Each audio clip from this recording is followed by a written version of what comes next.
Sir, हवाई यात्रियों की एक शिकायत रही है कि एयरपोर्ट्स पर खाने पीने की चीजें बेहद महंगी मिलती हैं। इस मुद्दे को मैंने सदन में पहले भी उठाया था और सरकार ने जनता की परेशानियां देखते हुए उड़ान यात्री कैफे की शुरुआत की, जिसका मैं स्वागत करता हूं, जहां 10 रुपए की चाय, 20 रुपए का समोसा जैसी सस्ती चीजें मिलती हैं। लेकिन आज ग्राउंड रियलिटी सर कुछ और भी है। पहला, आज देश में लगभग 150 से ज्यादा एयरपोर्ट्स हैं, लेकिन ये उड़ान यात्री कैफे अभी तक केवल 10 से 12 एयरपोर्ट्स पर ही शुरू हो पाए हैं। इसकी सुविधा कुछ ही एयरपोर्ट्स तक सीमित है। दूसरी, आमतौर पर पैसेंजर्स चेक इन और सिक्योरिटी कराने के बाद वेटिंग एरिया में अपनी बोर्डिंग जहाज का इंतजार करते हैं, जहां उन्हें खाने पीने की चीजों की सबसे ज्यादा जरूरत होती है।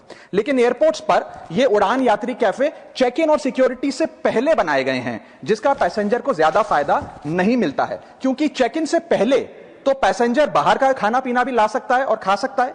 असली जरूरत तो डिपार्चर होल्ड एरिया और बोर्डिंग जोन में होती है, जहां पैसेंजर्स को लंबे समय तक अपनी फ्लाइट का इंतजार करना पड़ता है, और वहां पर यह कैफेज नहीं है। सर, थर्ड पॉइंट, इसके अलावा कई जगहों पर लिमिटेड काउंटर्स होने की वजह से लंबी लाइनें लग जाती हैं, खास करके पीक ट्रैवल टाइम में। लिमिटेड मेन्यू ऑप्शंस और कैपेसिटी कंस्ट्रेंट्स के कारण एक्सेसिबिलिटी इनकी लिमिटेड हो जाती है। सर, मेरा सरकार से अनुरोध है कि हर छोटे बड़े एयरपोर्ट पर, खास करके चेक इन और सिक्योरिटी के बाद वाले एरियाज में इन कैफेज की शुरुआत की जाए और पैसेंजर्स को बेहतर फूड ऑप्शंस मिले, ताकि एयर ट्रैवल सचमुच में अफोर्डेबल हो सके। जय हिंद। बहुत धन्यवाद। सर, हवाई यात्रियों की एक शिकायत रही है कि एयरपोर्ट्स पर खाने पीने की चीजें बेहद महंगी मिलती हैं। इस मुद्दे को मैंने सदन में पहले भी उठाया था और सरकार ने जनता की परेशानियां देखते हुए उड़ान यात्री कैफे की शुरुआत की, जिसका मैं स्वागत करता हूं, जहां 10 रुपए की चाय, 20 रुपए का समोसा जैसी सस्ती चीजें मिलती हैं। लेकिन आज ग्राउंड रियलिटी सर कुछ और भी है। पहला, आज देश में लगभग 150 से ज्यादा एयरपोर्ट्स हैं, लेकिन ये उड़ान यात्री कैफे अभी तक केवल 10 से 12 एयरपोर्ट्स पर ही शुरू हो पाए हैं। इसकी सुविधा कुछ ही एयरपोर्ट्स तक सीमित है। दूसरी, आमतौर पर पैसेंजर्स चेक इन और सिक्योरिटी कराने के बाद वेटिंग एरिया में अपनी बोर्डिंग जहाज का इंतजार करते हैं, जहां उन्हें खाने पीने की चीजों की सबसे ज्यादा जरूरत होती है। लेकिन एयरपोर्ट्स पर यह उड़ान यात्री कैफे चेक इन और सिक्योरिटी से पहले बनाए गए हैं, जिसका पैसेंजर को ज्यादा फायदा नहीं मिलता है, क्योंकि चेक इन से पहले तो पैसेंजर बाहर का खाना पीना भी ला सकता है और खा सकता है। असली जरूरत तो डिपार्चर होल्ड एरिया और बोर्डिंग जोन में होती है, जहां पैसेंजर्स को लंबे समय तक अपनी फ्लाइट का इंतजार करना पड़ता है, और वहां पर यह कैफेज नहीं है। सर, थर्ड पॉइंट, इसके अलावा कई जगहों पर लिमिटेड काउंटर्स होने की वजह से लंबी लाइनें लग जाती हैं, खास करके पीक ट्रैवल टाइम में। लिमिटेड मेन्यू ऑप्शंस और कैपेसिटी कंस्ट्रेंट्स के कारण एक्सेसिबिलिटी इनकी लिमिटेड हो जाती है। सर, मेरा सरकार से अनुरोध है कि हर छोटे बड़े एयरपोर्ट पर, खास करके चेक इन और सिक्योरिटी के बाद वाले एरियाज में इन कैफेज की शुरुआत की जाए और पैसेंजर्स को बेहतर फूड ऑप्शंस मिले, ताकि एयर ट्रैवल सचमुच में अफोर्डेबल हो सके। जय हिंद। बहुत धन्यवाद। सर, हवाई यात्रियों की एक शिकायत रही है कि एयरपोर्ट्स पर खाने पीने की चीजें बेहद महंगी मिलती हैं। इस मुद्दे को मैंने सदन में पहले भी उठाया था और सरकार ने जनता की परेशानियां देखते हुए उड़ान यात्री कैफे की शुरुआत की, जिसका मैं स्वागत करता हूं, जहां 10 रुपए की चाय, 20 रुपए का समोसा जैसी सस्ती चीजें मिलती हैं। लेकिन आज ग्राउंड रियलिटी सर कुछ और भी है। पहला, आज देश में लगभग 150 से ज्यादा एयरपोर्ट्स हैं, लेकिन ये उड़ान यात्री कैफे अभी तक केवल 10 से 12 एयरपोर्ट्स पर ही शुरू हो पाए हैं। इसकी सुविधा कुछ ही एयरपोर्ट्स तक सीमित है। दूसरी, आमतौर पर पैसेंजर्स चेक इन और सिक्योरिटी कराने के बाद वेटिंग एरिया में अपनी बोर्डिंग जहाज का इंतजार करते हैं, जहां उन्हें खाने पीने की चीजों की सबसे ज्यादा जरूरत होती है। लेकिन एयरपोर्ट्स पर यह उड़ान यात्री कैफे चेक इन और सिक्योरिटी से पहले बनाए गए हैं, जिसका पैसेंजर को ज्यादा फायदा नहीं मिलता है, क्योंकि चेक इन से पहले तो पैसेंजर बाहर का खाना पीना भी ला सकता है और खा सकता है।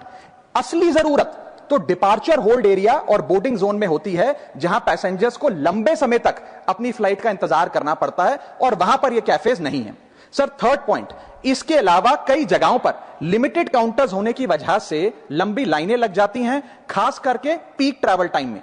लिमिटेड मेन्यू ऑप्शंस और कैपेसिटी कंस्ट्रेंट्स के कारण एक्सेसिबिलिटी इनकी लिमिटेड हो जाती है। सर, मेरा सरकार से अनुरोध है कि हर छोटे बड़े एयरपोर्ट पर, खास करके चेक इन और सिक्योरिटी के बाद वाले एरियाज में इन कैफेज की शुरुआत की जाए और पैसेंजर्स को बेहतर फूड ऑप्शंस मिले ताकि एयर ट्रैवल सचमुच में अफोर्डेबल हो सके। जय हिंद।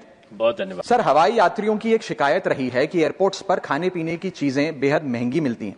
इस मुद्दे को मैंने सदन में पहले भी उठाया था और सरकार ने जनता की परेशानियां देखते हुए उड़ान यात्री कैफे की शुरुआत की, जिसका मैं स्वागत करता हूं, जहां 10 रुपए की चाय, 20 रुपए का समोसा जैसी सस्ती चीजें मिलती हैं।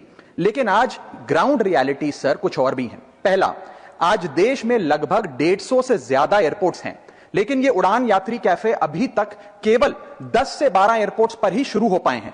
इसकी सुविधा कुछ ही एयरपोर्ट्स तक सीमित है। दूसरी, आमतौर पर पैसेंजर्स चेक इन और सिक्योरिटी कराने के बाद वेटिंग एरिया में अपनी बोर्डिंग जहाज का इंतजार करते हैं, जहां उन्हें खाने पीने की चीजों की सबसे ज्यादा जरूरत होती है।